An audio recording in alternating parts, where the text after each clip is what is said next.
ચાલો good morning વિદ્યાર્થી મિત્રો. લાસ્ટ ટોપિકમાં આપણે તત્વની કક્ષાઓ વિશે વાત કરી ગયા હતા. તત્વની કુલ કક્ષાઓ 4 કે એલ એમ અને એન. આને પહેલી કક્ષા કહેવાય અને બીજી કક્ષા કહેવાય અને ત્રીજી કક્ષા અને આ ચોથી કક્ષા. પહેલી કક્ષામાં 2 ઇલેક્ટ્રોન, બીજીમાં 8, ત્રીજીમાં 18 અને ચોથીમાં 32. કેવી રીતે ગોઠવાય? એના માટેનું સૂત્ર છે. સૂત્ર કયું છે? સૂત્ર છે 2n², જ્યાં n બરાબર કક્ષાની સંખ્યા. ફરી પાછું એટલા માટે રિપીટ કરું છું કે નીચે તમને કદાચ ન દેખાયું હોય, હવે ધ્યાન આપજો. હવે ધારો કે 2n² સૂત્રમાં n બરાબર 1 લેતા શું થશે? અહીંયા 2 1 નો વર્ગ એટલે 2 એકા 2 બરાબર 2. આ પહેલી કક્ષા એટલે આ જુઓ, આ લીધું n બરાબર 1 માટે. ચાલો એવી રીતે n બરાબર 2 માટે શું થશે? 2n² એટલે 2 નો વર્ગ એટલે 2 દુ 4 એટલે 8. આ બીજી કક્ષા એટલે કે આ આપણું k, આ l. હવે n બરાબર 3 લઈએ તો શું થશે? 2n² એટલે 2 3 નો વર્ગ 2 9 એટલે 18 એટલે KLM આપણું 18. એ જ પ્રમાણે n બરાબર 4 લઈએ તો 2n² 2 4 નો વર્ગ 2 16 32 એટલે n બરાબર છે. તો આ ચોથું. તો આમ કોઈ પણ કક્ષામાં ઇલેક્ટ્રોનની ગોઠવણી આ સૂત્રની મદદથી થાય છે 2n², જ્યાં n બરાબર કક્ષાની સંખ્યા. એ તમારે ખાસ યાદ રાખવાનું. બરાબર છે. ચાલો હવે પછીનો આપણો ટોપિક છે આધુનિક આવર્ત કોષ્ટકમાં વલણ. એના વિશે આપણે જોઈશું. આ આધુનિક આવર્ત કોષ્ટકને હું હવે સાફ કરું છું. બરાબર છે. આશા છે કે તમને દરેક વસ્તુ બરાબર ખબર પડી ગઈ હશે.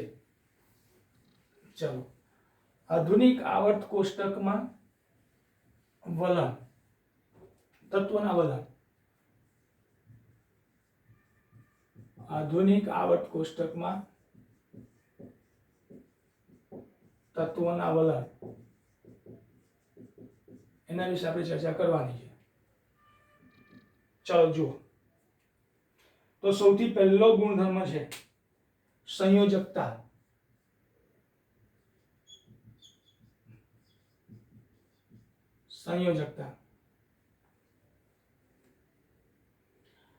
તો સંયોજકતા કોને કહેવાય?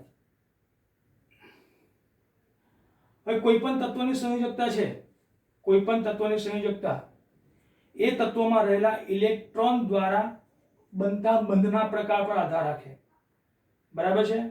આ તત્વની સંયોજકતા એના પરમાણુની છેલ્લી કક્ષાને સંયોજકતા કક્ષા તરીકે ઓળખવામાં આવે. કોઈ પણ તત્વ હોય તો કોઈ પણ તત્વની છેલ્લી કક્ષાને સંયોજકતા કક્ષા કહેવામાં આવે. અહીંયા લખીએ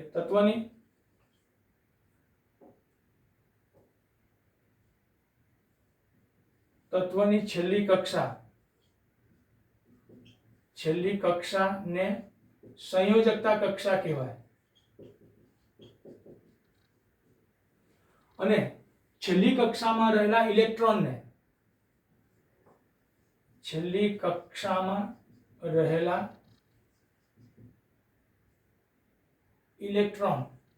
ઇલેક્ટ્રોનને સંયોજકતા ઇલેક્ટ્રોન કહેવામાં આવે. સંયોજકતા ઇલેક્ટ્રોન તરીકે ઓળખવામાં આવે. હવે કોઈ પણ તત્વ હોય તો કોઈ પણ તત્વની છેલ્લી કક્ષામાં રહેલા ઇલેક્ટ્રોન જ રાસાયણિક પ્રક્રિયામાં ભાગ ભજવશે. અંદરની કક્ષામાં રહેલા ઇલેક્ટ્રોન રાસાયણિક પ્રક્રિયામાં ભાગ ભજવશે નહીં. ફોર એક્ઝામ્પલ સોડિયમ લઉં છું. સોડિયમમાં 11 ઇલેક્ટ્રોન છે તો 2 8 1 આ છેલ્લી કક્ષા છે. તો સોડિયમ તત્વમાં રહેલા આ જ ઇલેક્ટ્રોન રાસાયણિક પ્રક્રિયામાં ભાગ ભજવશે. આ કક્ષા અંદરની કક્ષામાં રહેલા ઇલેક્ટ્રોન ભાગ ભજવશે નહીં, કારણ કે આ બધી કક્ષાઓ ઇલેક્ટ્રોનથી સંપૂર્ણ ભરાયેલી છે. અને જે કક્ષાઓ ઇલેક્ટ્રોનથી સંપૂર્ણ ભરાયેલી હોય એ કક્ષાના ઇલેક્ટ્રોન રાસાયણિક પ્રક્રિયામાં ભાગ લેતા નથી. ને આ કક્ષાઓને સંયોજકતા કક્ષા પણ ન કહેવાય, છેલ્લી કક્ષાને સંયોજકતા કક્ષા કહેવાય અને એમાં રહેલો ઇલેક્ટ્રોન ભાગ લેશે. તો જ્યારે સોડિયમ કોઈ પરમાણુ સાથે રાસાયણિક પ્રક્રિયા કરવાનો હોય ત્યારે સોડિયમ આયન બને. સોડિયમ શું બનશે? સોડિયમ આયન બનશે. Na+ એક ઇલેક્ટ્રોન, આ પોતાનો એક ઇલેક્ટ્રોન ગુમાવે પણ એમાં આયન બને અને આ આયન બીજા કોઈ તત્વ સાથે રાસાયણિક પ્રક્રિયા કરે. બીજું એક્ઝામ્પલ લઈએ, ધારો કે Mg છે 12, તો એમાં પણ 2 8 2 છેલ્લી કક્ષામાં 2 ઇલેક્ટ્રોન છે. તો Mg શું કરે? જો કોઈ તત્વ સાથે રાસાયણિક પ્રક્રિયા કરવાનો હોય તો ધન આયન બનાવશે, Mg2+ આયન બને અને 2 ઇલેક્ટ્રોન ગુમાવે. આ છેલ્લી કક્ષામાં રહેલો ઇલેક્ટ્રોન અહીંયા ગુમાવે છે. આ શું કરે છે? ગુમાવે છે. બાકીના અંદરના ઇલેક્ટ્રોન સેફ છે. અંદરના ઇલેક્ટ્રોન કોઈ પણ રાસાયણિક પ્રક્રિયામાં ભાગ ભજવશે નહીં. તો આમ સંયોજકતા તત્વની છેલ્લી કક્ષાને સંયોજકતા કક્ષા કહેવાય, એમાં રહેલા ઇલેક્ટ્રોનને સંયોજકતા ઇલેક્ટ્રોન કહેવાય અને કોઈ પણ રાસાયણિક પ્રક્રિયાની અંદર તત્વની સંયોજકતા કક્ષા અને સંયોજકતા ઇલેક્ટ્રોન ભાગ લે છે, બીજી બધી કક્ષાઓ ભાગ લેતી નથી. ચલો, બીજો ટોપિક છે પરમાણુવીય કદ. પરમાણુવીય કદની વાત કરીએ તો કોઈ પણ તત્વની પરમાણુના કદ એના ત્રિજ્યા પરથી નક્કી થાય. જેમ ત્રિજ્યા મોટી તેમ પરમાણુય કદ મોટું. આગળ આપણે જોઈએ કે સમૂહમાં ઉપરથી નીચે તરફ જઈએ તેમ એની કક્ષામાં વધારો થાય. કક્ષા વધે એટલે ત્રિજ્યા વધે. પહેલી કક્ષા હોય, બીજી કક્ષા હોય, ત્રીજી કક્ષા હોય, ચોથી કક્ષા હોય. જેમ જેમ ઉપરથી નીચે તરફ જઈએ તેમ તેમ આ જે આવર્તનો સમૂહ છે, આવર્ત છે, એની ત્રિજ્યા બતાવે અને ત્રિજ્યા વધે તો એનું પરમાણુનું કદ પણ વધે, કદ મોટું થતું જાય. તો આમ સમૂહમાં ઉપરથી નીચે તરફ જતા કેન્દ્ર અને કક્ષા વચ્ચેનું અંતર વધે.